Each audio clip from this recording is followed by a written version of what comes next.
Good afternoon, everybody.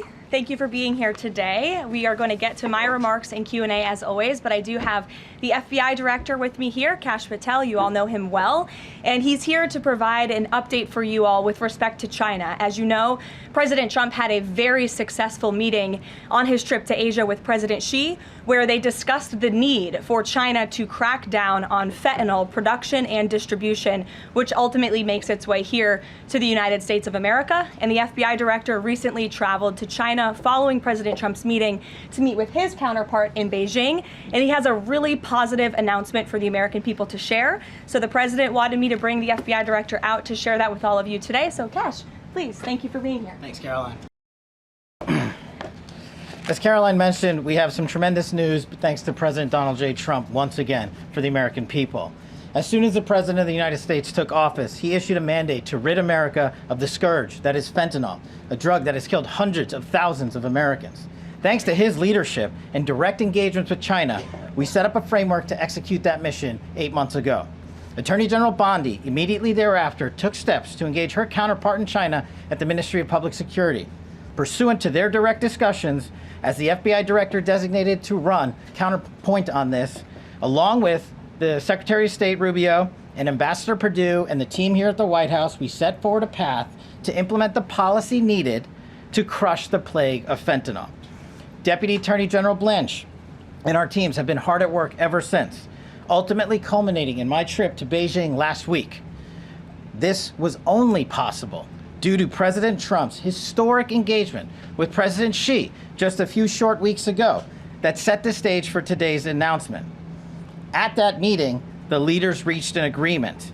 But just to put this in frame for the American people, a reminder here that nearly 100,000 people died of fentanyl overdoses just last year alone. Here, this year, under this president, the FBI has seized 1,900 kilograms of fentanyl so far. That is a 31% increase from the same time period last year. To put it in perspective, that's enough fentanyl to kill 127 million Americans. Fentanyl precursors are what makes up fentanyl. While we, the interagency, the Department of Justice, have been fighting hard to seize and stop drug traffickers, we must attack fentanyl precursors, the ingredients necessary to make this lethal drug. That was the sole purpose of my trip to China, to eliminate these precursors. And if successful, we would suffocate the drug trafficking organization's ability to manufacture fentanyl in places like Mexico. This was the first time an FBI director has been to China in over a decade and received the audience with his counterpart to address this matter directly. And again, thanks to President Trump's direct engagement with President Xi, the government of China committed fully to my engagement there on the ground in Beijing at a level never seen before. While at Ministry of Public Security headquarters, I met with my counterpart at MPS, where the Chinese government agreed on a plan to stop fentanyl precursors. What does that mean? The People's Republic of China has fully designated and listed all 13 precursors utilized to make fentanyl. Furthermore, they have agreed to control 7 chemical subsidiaries that are also utilized to produce this lethal drug. Effective immediately, essentially, President Trump has shut off the pipeline that creates fentanyl that kills tens of thousands of Americans. These substances are now banned, and they will no longer be utilized by the Mexican drug trafficking organizations or any other DTOs around the world to make this drug. This historic achievement has saved tens of thousands of lives. This historic achievement would not have been possible without the tremendous team of President Trump, the Attorney General, the Department of Justice, the Federal Bureau of Investigation, and Ambassador Perdue in China, whose ground-level engagements were imperative to achieving this result. This is yet another example of how President Trump defends the American people, provides security for the American people, and puts the American people first. This is a historic first-in-its-kind achievement by any president to stop the scourge of fentanyl, and it should be championed by every single American. This achievement will save lives. We are thankful for President Trump's steadfast leadership, and this FBI will fearlessly follow in his footsteps to ensure that this mission of safeguarding the American public is achieved every single day. Thank you. Thanks, Karoline. Thank you so much. Appreciate it. Okay. Thank you again, Director Patel. Before we get going, I do have one quick scheduling announcement. Tomorrow, President Trump will be joined by the First Lady in the East Room for an executive order signing aimed at expanding opportunities for education, career development, housing, and other resources for young people transitioning from foster care to adulthood. This is part of the First Lady's Fostering the Future efforts, which are a Be Best initiative. In other news, the Democrats dragged on the government shutdown for 43 days, the longest shutdown in U.S. history. But tonight, thanks to Republicans, the White House is very hopeful that this shutdown is going to come to an end. The damage caused by the Democrats with this reckless government shutdown cannot be forgotten. It is entirely the fault of the Democrat Party. Just look at the vote count.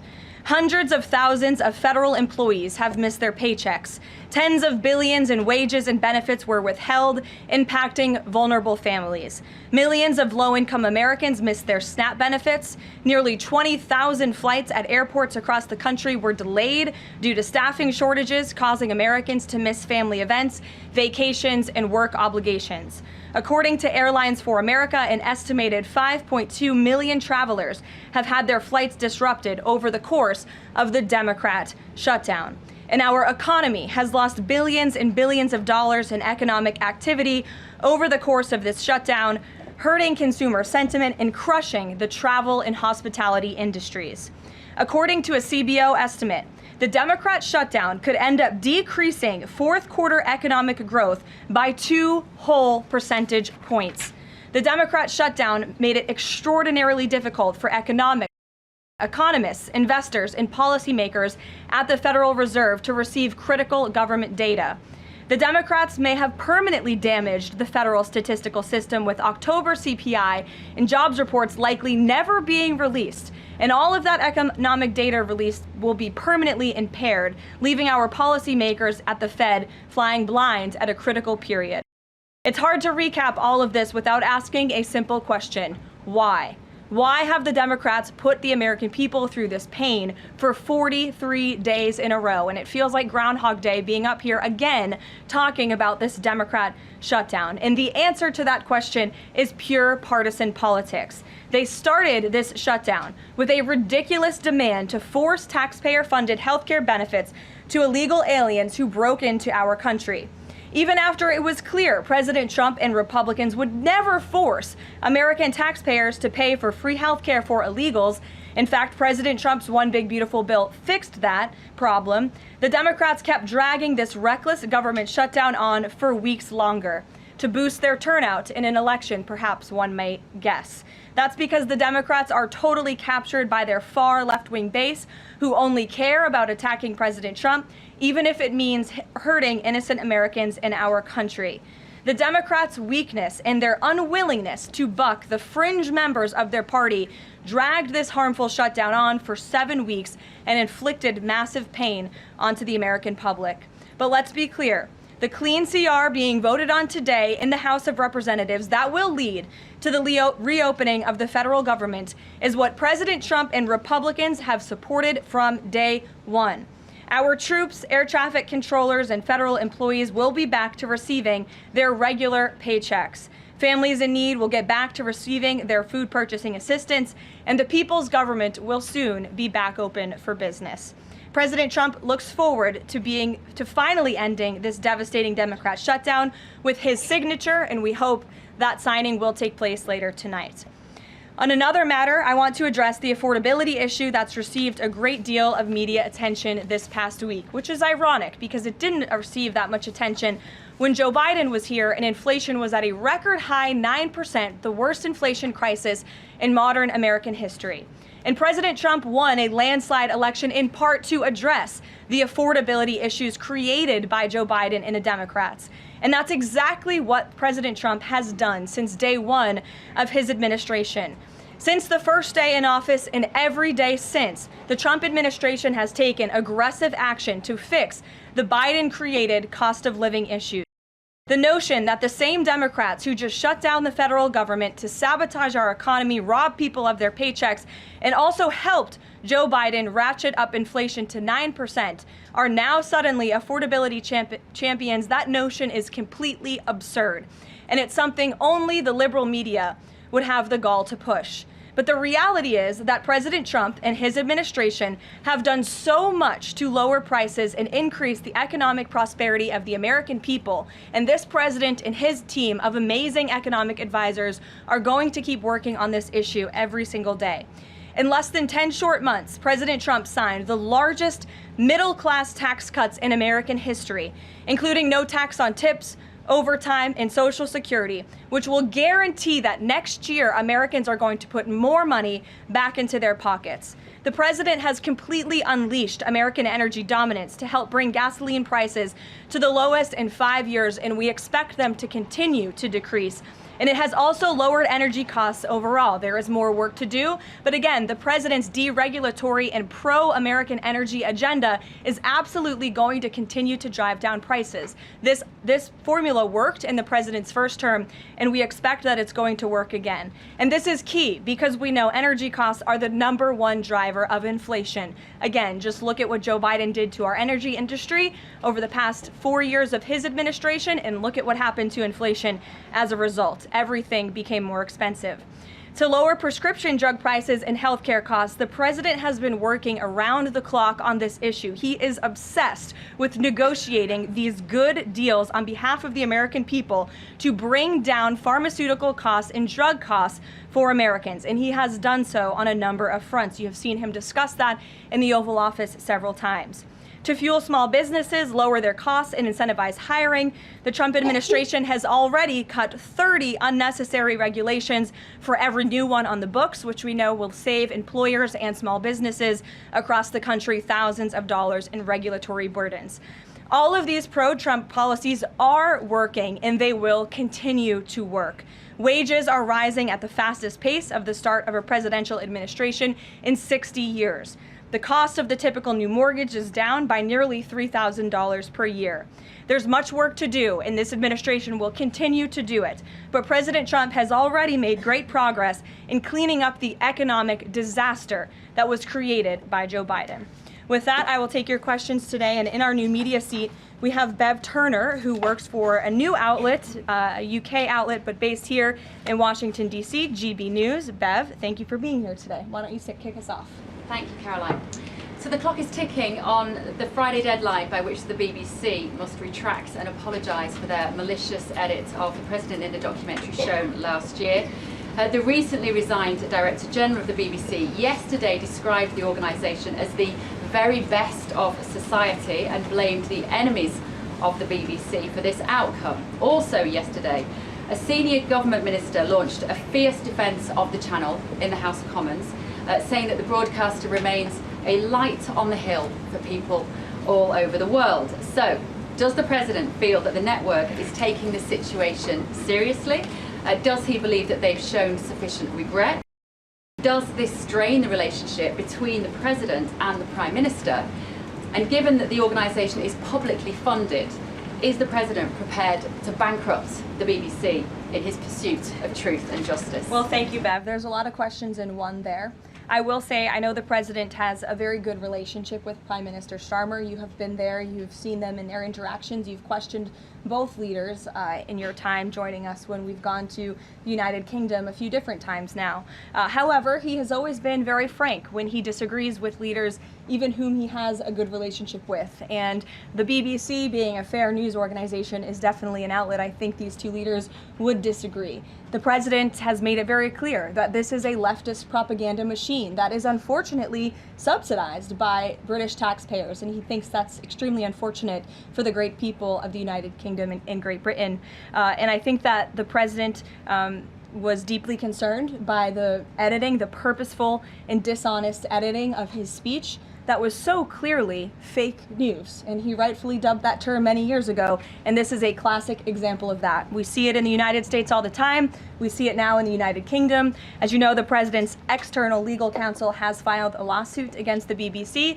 We expect that to continue, and whether they apologize or not is up to them. Thanks for being here, Bev. Ouija. Thank you, Caroline. Sure. I have your statement about the new Epstein emails that have been released by House Democrats.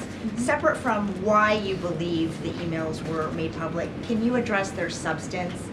Did the president ever spend hours at Jeffrey Epstein's house with a victim? These emails prove absolutely nothing other than the fact that President Trump did nothing wrong.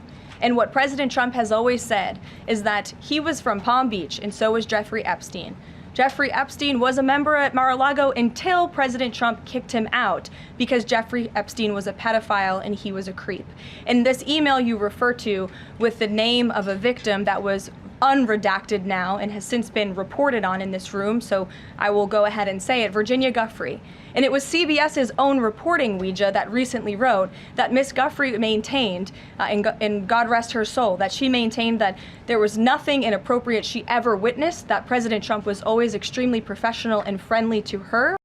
And so I think it's a question worth asking the Democrat Party, and you should all go ask them after this briefing, of why they chose to redact that name of a victim who has already publicly made statements about her relationship with Jeffrey Epstein and is unfortunately no longer with us. Mary. Thank you, Karoline. Two questions on this. In the interest of transparency, why not just go ahead, release the full files on Epstein, get this all over with? This administration has done more with respect to transparency when it comes to Jeffrey Epstein than any administration ever. In fact, this administration, the Department of Justice, has turned over tens of thousands of documents to the American people.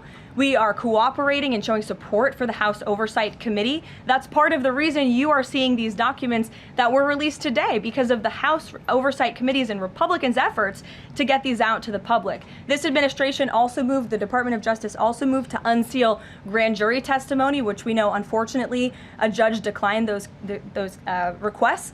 So this administration has done more than any, and it just shows how this is truly a manufactured hoax by the Democrat Party.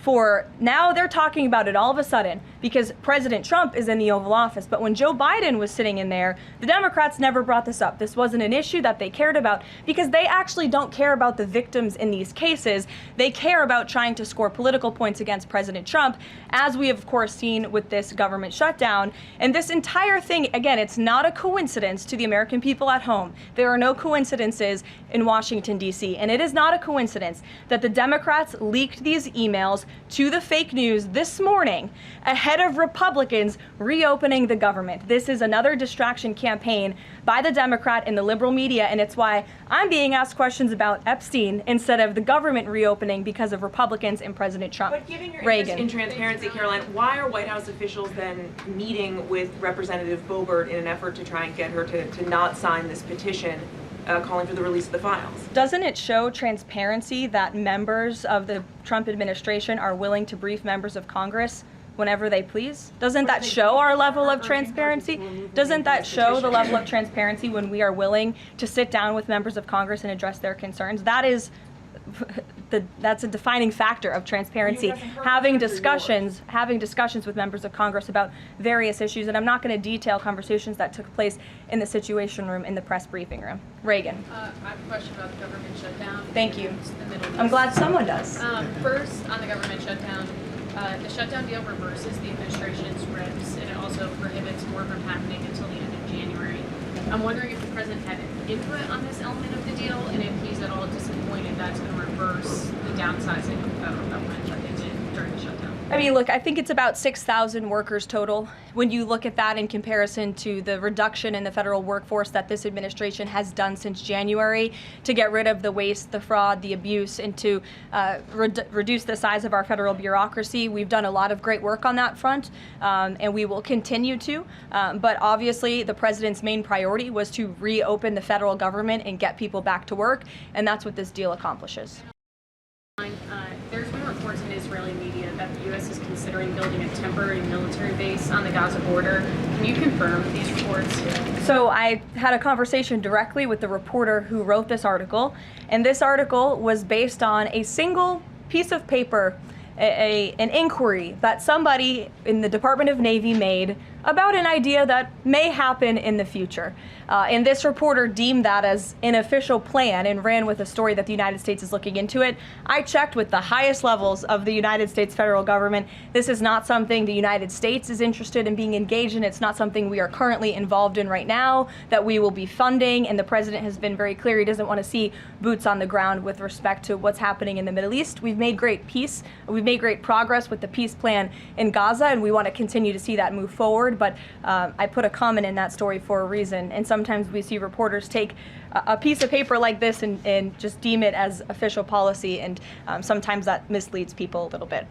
Sure. There's been a question about UK intelligence sharing regarding the drunk interdictions involving Venezuelan boats.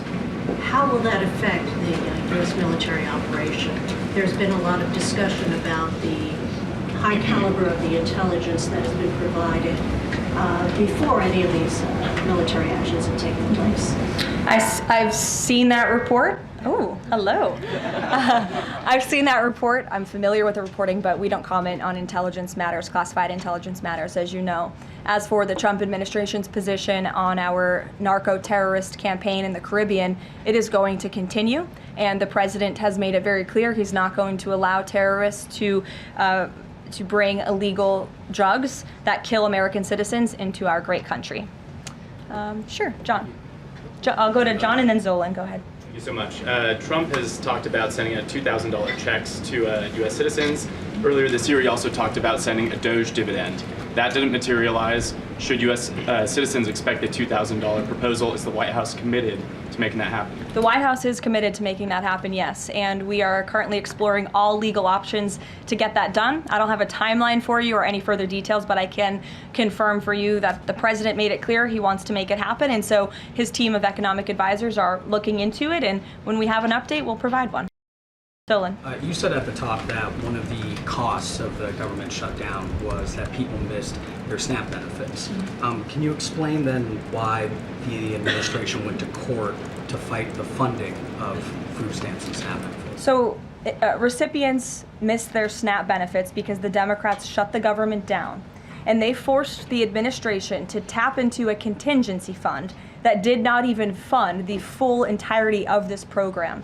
And so then you had an unhinged judge who was trying to dictate from the bench what the executive branch has to pay for and where that money has to come from. That is judicial overreach at its finest, and so that's why the administration pushed back on that. We can't have the judicial branch telling the executive branch that we need to rob the Children Nutrition Fund, which is what this judge was trying to do, to pay for SNAP benefits. That's completely inappropriate and it's unconstitutional, and we've been proven right with that legal argument. But now the good news is, again, thanks to Republicans and in several hours President Trump, the government is going to be reopened, and SNAP recipients are going to receive their full benefits, which is what President Trump has always wanted to do. Stephen. Why also did you need the judicial process for that? I mean, during this shutdown, didn't the administration have a responsibility to tap into any of those reserves to ensure that essentially poor people could rely on? We did tap into it. We did tap into the contingency fund. And then the judge told us, no, you have to get more money from a children's nutrition fund. And we felt that was judicial overreach. You shouldn't tell the president which fund he has to rob because the Democrats are holding the country hostage by shutting down the federal government. Stephen, go ahead. Well, if the president is considering a pardon for Ghislaine Maxwell? Again, he's answered this repeatedly. It's not something he's talking about or even thinking about at this moment in time. I can assure you of that. Stephen. Karoline, I've got two questions about New York for you. Sure. First, you always do. Mayor-elect. On brand for the New York Post. Mayor-elect Mamdani, he said that he plans to reach out to President Trump and that, quote, this is a relationship that will be critical. Does the White House have a response to this planned outreach? It's the first time I'm hearing of it. I'll let the president respond himself to that comment by Mr. Mamdani. My second question, Jack Schlossberg, the grandson of President Kennedy, announced today that he's running for Congress. He, in the recent past, has referred to his uncle, the HHS secretary, as, quote, a rabid dog, and he has said that the Trump administration is, quote, the most corrupt in American history. Does the White House have a comment on this sort of comment from a rising star in the Democratic Party? I don't even think such ridiculous comments are responding to. Obviously, those things are not true. And Secretary Kennedy is doing a phenomenal job bringing transparency and the gold standard of science back to our healthcare system. Eamon. Thank you, Caroline. The president's hosting a number of Wall Street CEOs for dinner tonight here at the White House. Can you give us the names of the CEOs who are going to be here and give us a sense of what the president's message to Wall Street is going to be tonight? I don't have a full list for you in front of me, Eamon. I know you've reported on some names and we've helped you navigate whether those names were truthful or false. But I know the president actually plans to bring some of you into the dinner tonight. So you'll see for yourself in several hours if that's okay with you. Reporting that the White House is frustrated with Bill Pulte and the rollout of this proposal for a 50-year mortgage. Can you tell us if the White House is frustrated with that rollout and if the White House still supports the idea of a 50-year mortgage for Americans? This is a proposal that the president himself has commented on. I would defer you to the president's statements, and it's something that the administration is discussing and seriously looking into. Sure. Danny, and then go ahead. Thank you.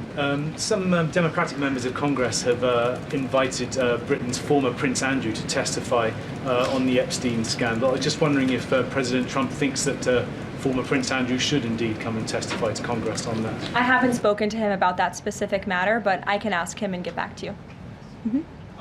On the government shutdown, the president and House Republicans have made clear they were not going to negotiate health care strategy or policy while the government was shut down. Now, assuming that it reopens tonight, is the president intending to invite any Democrats over to have negotiations over these subsidies or any other plan to bring down the cost of health insurance? I will just add that, as you pointed out, the Democrats were holding our country hostage to try to negotiate on a healthcare system that they created. Obamacare, as it's famously called, is a system the Democrats created. It is a broken system. It has driven up healthcare costs dramatically in this country.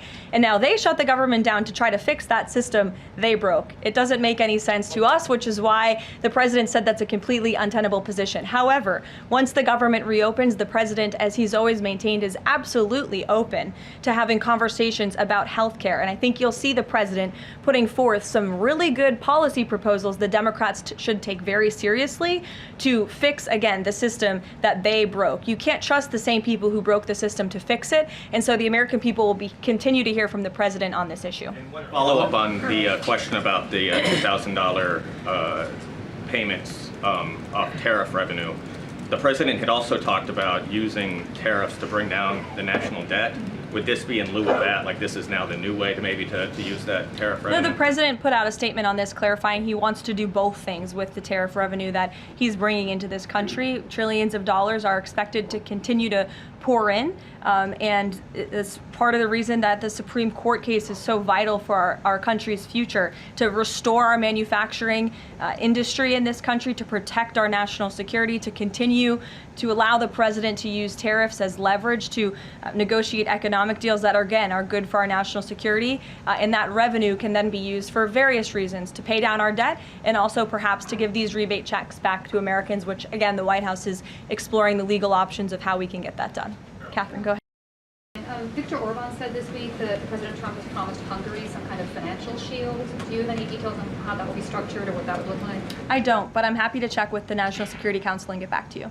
One more. You recently said you'd check with President Trump about why he needs to get an MRI on his recent trip to Walter Reed. Do you have any more detail on that? I do, and I'm glad you asked. As stated in the memo provided on October 10th, President Trump received advanced imaging at Walter Reed Medical Center as part of his routine physical examination. The full results were reviewed by attending radiologists and consultants, and all agreed that President Trump remains in exceptional physical health, which I know all of you will see with your own eyes later this evening when he opens up his dinner to the press, and perhaps you will see him when he signs the bill to reopen the federal government. So stay tuned on plans for that. Thank you, everyone. Caroline, what was the procedure for hours at Epstein's house?